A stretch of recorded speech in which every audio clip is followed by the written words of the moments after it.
For today's video nga ay magpapaayos tayo ng buhok kasama ang ating mga kaibigan. Pwede bang kalahati lang muna bukas na. Matagal na nga namin pinaplano na magpaayos ng buhok kay kapatid pero hindi kaya ng mga schedule namin kasi pare-pares kami may mga trabaho. Ngayon nga ay nagkataon naman na sabay yung schedule namin kay kapatid kaya ayan natuloy na yung aming pinapangarap. May mga plano talaga ng hirap kulayan pero pagbiglaan ayan kulay na kulay. Kaya kailangan naming sulitin ang araw na to. At dahil nga batang 90s kami, hindi na mawawala sa amin yung kung ano yung traditional na shembot. Yung alak na kung saan doon kami nag-e-enjoy. Sobra nga naming namimiss yung mga ganitong inumin kasi sa panahon nga ngayon, iba-iba na yung mga ginagawa nila.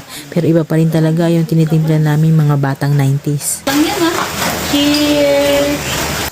Since 2012 nga ay si kapatid na ang nag-aalaga ng buhok ko. Halos lahat na ata ng kaibigan ko na i-recommend ko na siya. Ang ganda at ang ayos kasi ng gawa kaya siguro binabalik-balikan. Kaya sa mga gusto magpa-home service, i-message nyo lang siya. Ito yung Facebook account niya.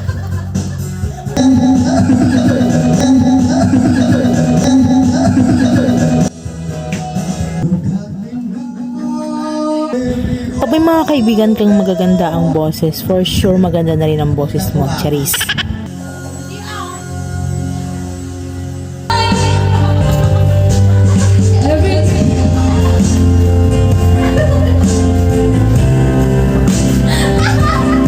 When the sun goes down.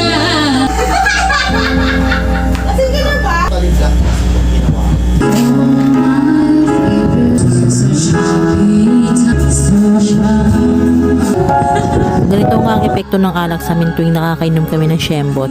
Wala na kaming tigil kakatawa. Paano napaka-OA naman kasi kumanta ng babaeng ito.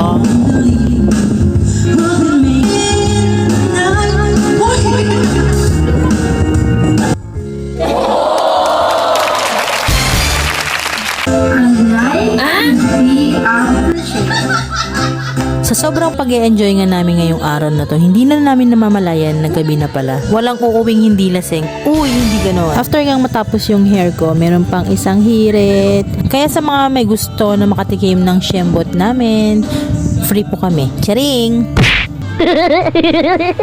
Patay na naman ako sa asawa ko nito pag uwi. May bang-bang na naman tayo. Hanggang dito na lang muna. Paalam!